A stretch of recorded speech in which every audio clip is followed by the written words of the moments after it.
आपका स्वागत है द रणबीर शो क्लिप्स में। बस देखते रहो और सीखते रहो। इंग्लिश आपने सीखी क्यों?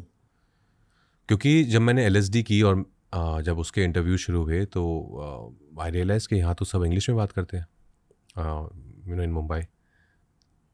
तो मुझे समझ आया कि अच्छा यहाँ तो बिकॉज LSD में if you see in lot of interviews I am just sitting quietly not speaking a word.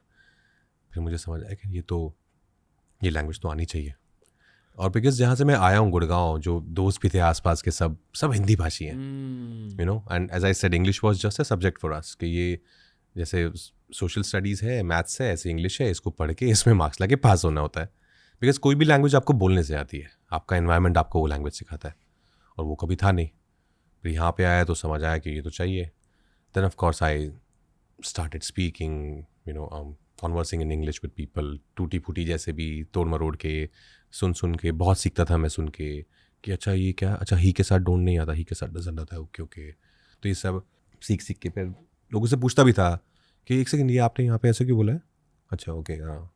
इसके बारे में थोड़ा सा बात करना है क्योंकि ये एक बहुत की स्किल होती है जिसके बारे में हमारे देश में ज़्यादा खुल के बताया नहीं जाता क्योंकि लोग शर्मिंदा होते हैं इंग्लिश ना जानने की वजह से, which is a very weird. ये अपना कॉलोनियल हैंगओवर है कि इंग्लिश नहीं पता है मतलब आप खराब हो। करेक्ट। पर उस थॉट की वजह से लोग पूछते भी नहीं। एंड ऑनेस्टली आपकी इंग्लिश बहुत अच्छी है। लाइक आई डिडंट नो बहुत दिस। बेटर होगी अभी से, तो बहुत बेटर है पहले से। बचपन में मैं सभी से हिंदी में बात करता था। स्कूल जाकर जब आप हिंदी में बात करने लगते हो अपने दोस्तों के साथ, आपको थप्पड़ मिलते हैं आपके टीचर्स। Really? हाँ यहाँ मुंबई में? हाँ, कि आप इंग्लिश में क्यों नहीं बात कर रहे। ओह और थप्पड़ मार मार के ना आपसे वो हिंदी हटाई जाती है थोड़ी सी एटलीस्ट। और मैं कॉन्वेंट स्कूल में था टिल 4th स्टैंडर्ड। उसके बाद भी जहाँ गया वो एक थोड़ा सा फैंसी और स्कूल था, रिलायंस का स्कूल। वहाँ मेरे लिए भी एक कल्चर शॉक था क्योंकि मैं एक बहुत बेसिक स्कूल से था। तो सोचो अगर उस बेसिक कॉन्वेंट स्कूल में इंग्लिश को लेकर इतनी घिसाई हो रही थी तो यहाँ कैसे घिसाई हो। करेक्ट। मेरे प्रोनाउंसिएशंस अच्छे नहीं थे, मेरी इंग्लिश एक्चुअली खराब थी as compare to the others. तो घिसाई की वजह से मुझे इंग्लिश इंप्रूव करनी पड़ी। पर ये करते करते ना मेरी हिंदी थोड़ी सी खराब हो गई। करेक्ट क्योंकि आप थप्पड़ खाते थे हिंदी बोलते, प्रैक्टिस आदत छूट गई। हाँ।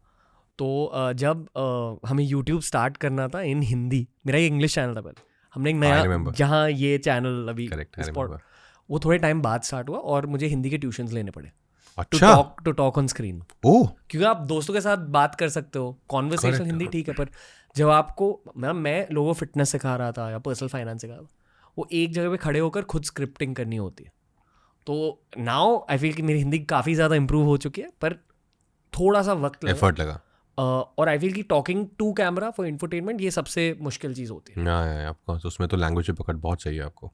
तो इसी को फ्लिप करते हुए मैं आपको इंग्लिश के बारे में पूछना चाहूँगा पूरा A to Z, क्योंकि ये लैंग्वेज सीखना एक बहुत की स्किल होती है करियर में अकॉर्डिंग टू मी। नहीं, ऑफ कोर्स आई थिंक क्योंकि इंग्लिश एक यूनिवर्सल लैंग्वेज है, आप कहीं बाहर ट्रैवल भी करते हैं तो इट ऑलवेज हेल्प्स। और जहाँ से मैं आया था हमारे तो इंग्लिश टीचर भी वो हिंदी में बात करती थी हमसे। वहाँ ऐसा नहीं था कि आपको थप्पड़ पड़ रहा है। वहाँ पे अगर मैं अपने दोस्तों में ज़्यादा इंग्लिश बोल दूँ, अरे अच्छा ओ बड़ा अंग्रेज बन रहा है, वहाँ ऐसे वाला था कि they look down upon you कि अच्छा इतनी इंग्लिश बोल रहा है। तो वैसे मैंने बताया कि LSD के बाद रियलाइज़ कि यार कुछ करना पड़ेगा इसका। तो मैंने पढ़ना शुरू किया। मैंने इंग्लिश बुक्स को पढ़ना शुरू किया। मेरे जो दोस्त थे आसपास के जिनको इंग्लिश आती थी, मैं सुनता बहुत अच्छा हूँ, जैसे मैंने कहा ना I am a good listener, तो मैं पकड़ लेता हूँ बहुत जल्दी in life also because as an actor you need to. मैं बहुत सारे अलग अलग एक्सेंट्स करता हूँ फिल्मों में, तो वो मैं सुन के ही पकड़ता हूँ। तो फिर मैंने लोगों को सुनना शुरू किया कि लैंग्वेज कैसे आती है, आप सुनते हो। फिर मैंने देखा कि अच्छा कि कोई फॉर्मेशन हो रहा है सेंटेंस का, तो जैसे he doesn't go to work, तो कि इसने he don't go to work क्यों नहीं बोला होगा। फिर मैंने किसी और को सुना कि शी डजंट, ही डजंट, लगा अच्छा मे बी ही के साथ ना डजंट जाता है, ही के साथ आप डोंट नहीं बोलते हो। तो मैंने अपने आप को फिट कर लिया कि अच्छा शब्दों की पैटर्न रिकग्निशन, शब्दों में पैटर्न्स ढूंढ। हाँ बताइए। करेक्ट।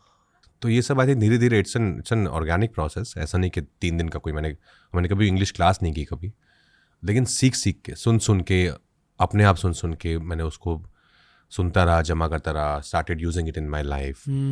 किसी को 2 लाइन इंग्लिश में जवाब दे दिया तो लगा कि हाँ सही बोला यार। अपने आप में भी कॉन्फिडेंस आता है आपको जितना आप बोलते हो।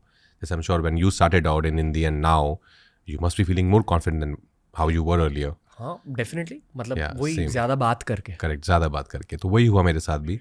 कॉफी विद करण देखकर नहीं, कॉफी विद करण भी देखा, बट हमारी जो फिल्म्स के प्रमोशन होते जी, थे, जैसे शाहिद के टाइम पे हंसल सर के साथ बहुत ट्रैवल किया, and his English is really good, तो उनसे उठा लिया, या किसी और के साथ ट्रैवल किया। अपने दोस्त हैं अनीश, मेरे एक बहुत अच्छा दोस्त है, वो इंग्लिश बहुत अच्छी बोलता है, तो उसके सुनते हुए पकड़ लिया कुछ। I think you have to keep picking up things from here and there, and then अपने घर लाके अपने झोले में से निकाल के आज मैंने ये सीखा है, तो ये करेक्ट है। जब मैंने हिंदी अच्छे से सीखी और हिंदी में सोचने लगा, तब पर्सनालिटी भी थोड़ी सी बदल गई।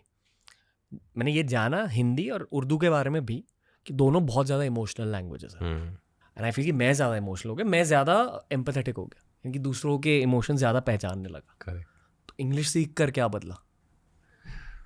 इंग्लिश सीख कर ये बदला कि जब कोई इंटरनेशनल अवार्ड मिला तो स्पीच देने के लायक रहा। बट ये है, I think in our city though we make Hindi films, पर हम ज़्यादातर लोग जो है यहाँ पे इंग्लिश में बात करते हैं हम सब। तो ये है, आई थिंक ये लैंग्वेज आनी ही चाहिए, and for some reason as you said ना, वो एक कॉलोनियल थोड़ा हमारा बैगेज है, तो I am sure there are few people जो who look down upon you, as you said ना कि बचपन में ऐसा थप्पड़ भी लगता था कि इंग्लिश में बात करो। Even now I am sure they can't slap you, but they might look down upon you कि अरे क्या इसको इंग्लिश भी नहीं आती यार, मुंह पे कोई नहीं बोलता होगा, आई एम श्योर। तो वो रीज़न नहीं था, मेरा रीज़न था कि बिकॉज इंटरव्यूज़ बहुत होते हैं इंग्लिश में, and also just to communicate with people when you travel also outside, you should know the language at least. मुझे लगता है इंग्लिश तो बेसिक तो आनी ही चाहिए, कोई बुराई नहीं है उसमें। RR भाई, आप एक ऐसे इंसान हो जिसके साथ मैं घंटों बैठकर बात कर सकता हूँ ऑनेस्टली। पिछली बार वो एक फॉर्मल सेटिंग थी, हाँ, ऐसा लगा कि मैं पहली बार आपसे खुल के बात कर रहा हूँ, तो बहुत अच्छा लग रहा है आपके साथ। थैंक यू रणवीर, मुझे भी। बस यही था, आई थिंक हम पॉडकास्ट के एंड तक पहुँच चुके हैं। हम्म। आप बहुत अच्छे प्रेजेंस हो RR भाई, मतलब जेन्युइनली, क्योंकि as a team also we feel the guest presence. आपका दिल बहुत प्योर है, बहुत साफ है। I was grateful to you then, I am grateful to you again for your time.